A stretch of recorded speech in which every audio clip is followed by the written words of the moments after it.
Let me tell you something, guys. America will never be the same. Charlie Kirk's death, it wasn't just a tragedy. This was a spark. And that spark just set off something far bigger than anyone expected. Now, you can even feel it in the air. You can feel it in the anger, the grief, the awakening. Erica Kirk, she stood in front of the world, broken yet unshaken, and declared, "If you thought my husband's mission was powerful before, you have no idea what you've just unleashed." And she's right, because what we're seeing across this country, from the prayer vigils to the firings of people who mocked his death, from conservatives finally saying enough to the media's shameless gaslighting, it all points to one undeniable truth. A sleeping giant has just been awakened. And this isn't just about Charlie Kirk's assassination, folks. This is about the moment the tide turned. In fact, the moment when regular Americans stood up and said, "We will not be silent anymore." So today, I want to go ahead and dive deep into the backlash that the media has been lying about, the global rallies, the firestorm that is only growing hotter and hotter by the day, because make no mistake, folks, Charlie Kirk's death, it just ignited something massive. And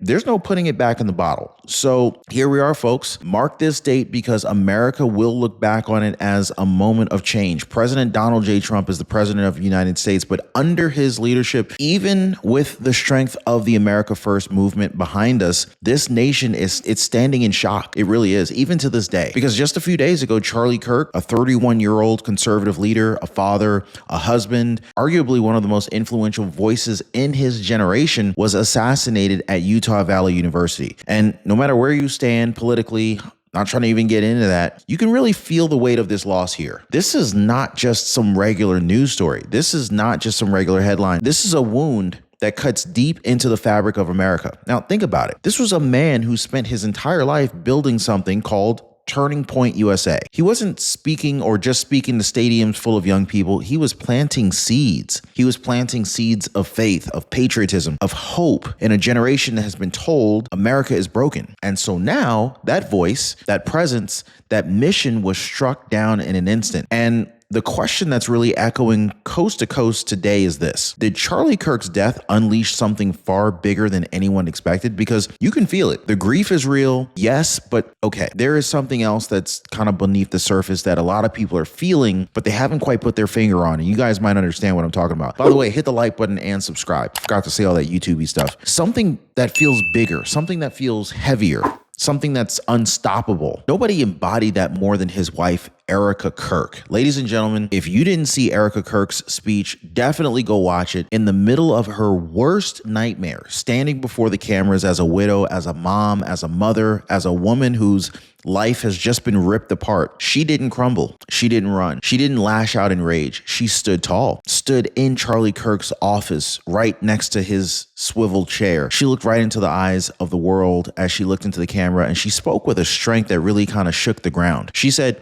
"If you thought my husband's mission was powerful before, you have no idea what you've just unleashed." Do you understand the weight of that statement? That wasn't just political theater. That wasn't empty words. That was a declaration. That was a promise. That was a battle cry. It was a warning. And then she went even further. She vowed his mission would not die, that it would not slow down, that it would grow louder, bolder, stronger, that no one would ever forget Charlie Kirk's name. And you know what? I could feel it. Comment down below if you could feel that from Erica Kirk. Now, people all over America got chills just hearing those words from her. And I don't even know how she stood so strong just hours after that awful situation, but she did. People whispered to themselves, she's right, something is happening. Because it wasn't just her grief, it was her faith. She reminded us all that Charlie laid down his life as Christ laid down his. I could see the parallel. I know you guys likely saw the parallel as well, that even in the middle of this tragedy, God has a plan. I can't imagine a greater testament to her faith than being put through what she's been put through right now. And so whether you're deeply religious or you're not, you couldn't help but feel the conviction in her voice. And I'm gonna tell you this,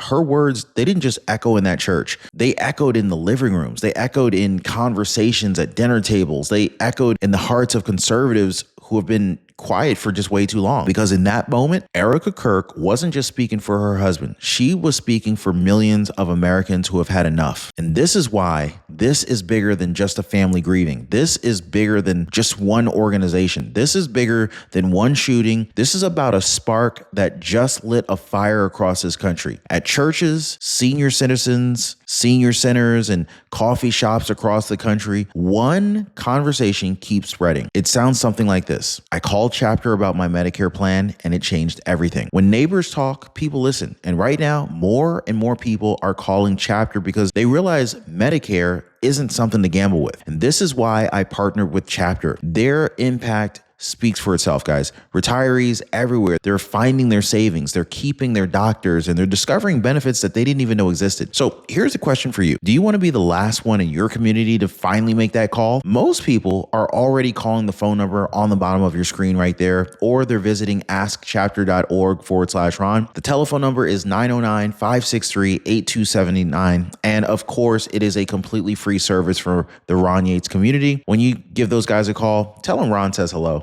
All right, so here's where things shift, because Erica's words, they weren't just comforting for her family. These words that she spoke were a signal to the entire country, and people heard it. I heard it. Did you hear it? Most people heard it loud and clear. Across America right now, in small towns and big cities and church pews and at family dinner tables, something's changing. I mean, you can see it in the eyes of everyday people. You can hear it in their voices. For years, conservatives sat quietly. For years, we tolerated the insults, the slanders, the lies. We were told to just take the high road. We were told to keep our heads down, not to cause trouble, not to fight back. But the murder of Charlie Kirk, that was the line in the sand. That was the moment where countless Americans said enough is enough. You see, guys, this is what happens when a nation finally wakes up. This is what happens when the patience runs dry. For way too long, we've been called fascists for questioning government overreach. For too long, we've been labeled intolerant for saying that we don't want our kids indoctrinated with trans ideology in schools. For too long, we have been demonized for daring to question whether criminals should be allowed to walk free after their 15th arrest. And so the arrogance of the left has been endless. Every time conservatives showed restraint, they took it as weakness. Every time we tolerated the mockery, they pushed even harder. But now that restraint is gone. The tolerance has evaporated. Father Calvin Robinson said it best this week. The time for tolerance is over. And when I heard that, I thought, finally, somebody's saying it. Finally, somebody is voicing that what millions of us are feeling deep inside right now. But let me make one thing crystal clear. This isn't about violence. This is not about violence. We're not the party of chaos. There's another party already taking care of that.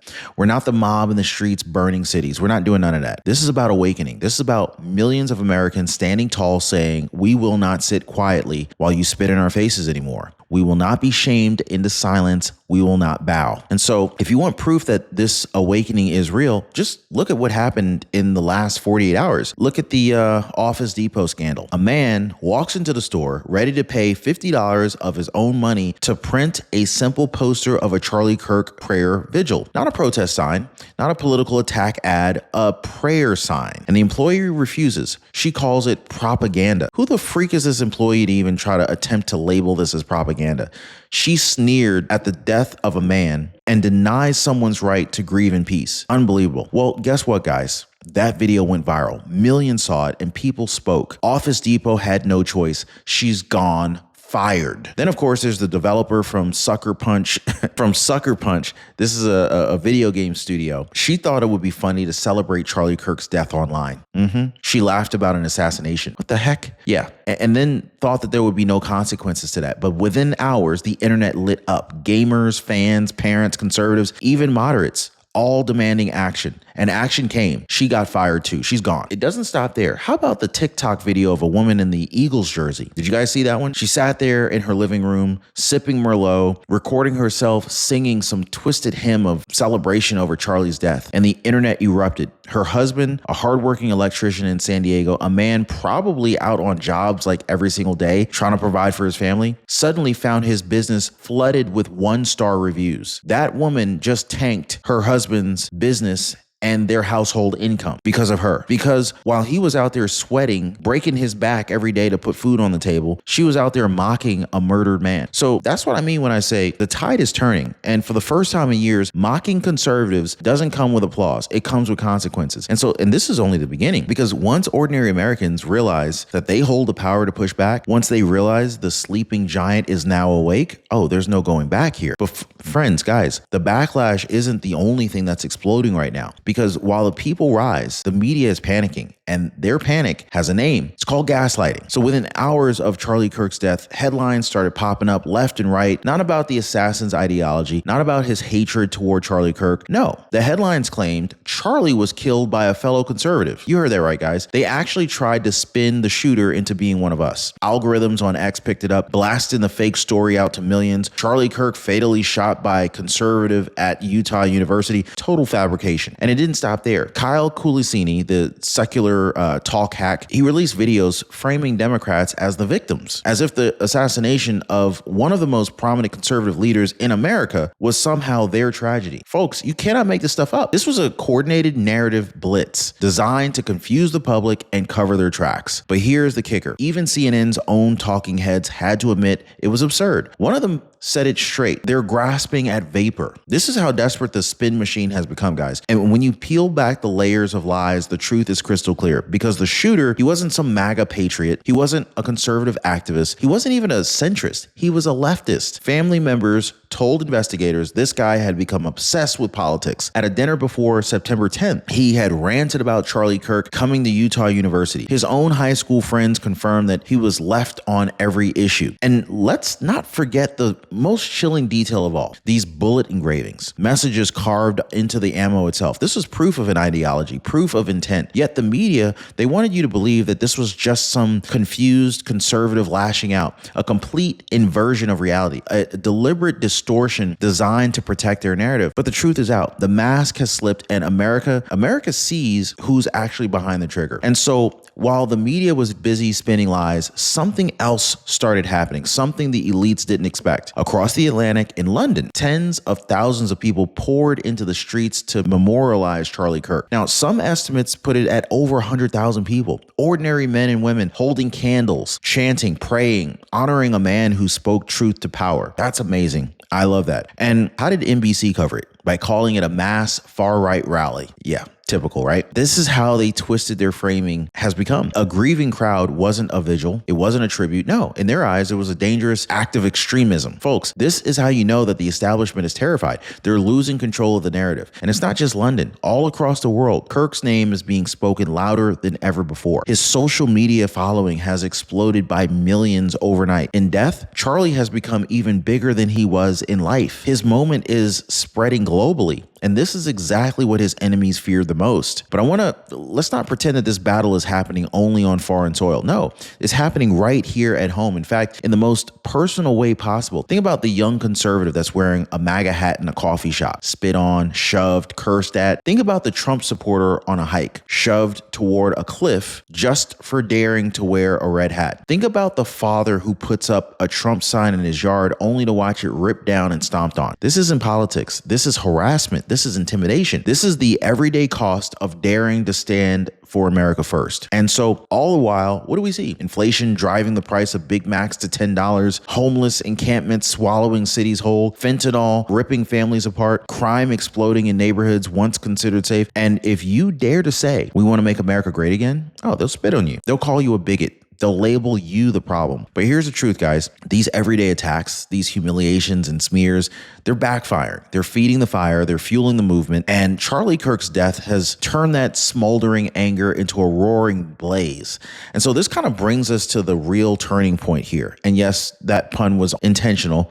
Charlie Kirk, he didn't just found Turning Point USA. He embodied it. He built it from scratch. I think he started when he was like 14 years old, brick by brick, speech by speech, rally by rally, right up until it became the most powerful youth conservative movement in America. And now, in death, his mission may spark the literal turning point for this entire nation. The spark is spreading. I mean, you could feel it in the grassroots. Young people who once felt silenced, they're coming out and they're speaking up. Families who once whispered their politics at the dinner table, they're speaking those thoughts out loud now. Churches are filling with voices saying no more. more. This isn't politics anymore. This is survival. This is a culture line in the sand. This is America deciding whether it will bow to lies and intimidation or if it's going to rise with truth and conviction. And here's a shocking truth, guys. Charlie's enemies, they thought they ended his mission by ending his life, but all they did was unleash something even bigger, because Erica Kirk, she was right. His mission won't just continue. It's going to grow stronger. It will become bolder. It will roar louder than ever before. And the left, they wanted silence. Instead, they've unleashed a firestorm. They've awakened a sleeping giant.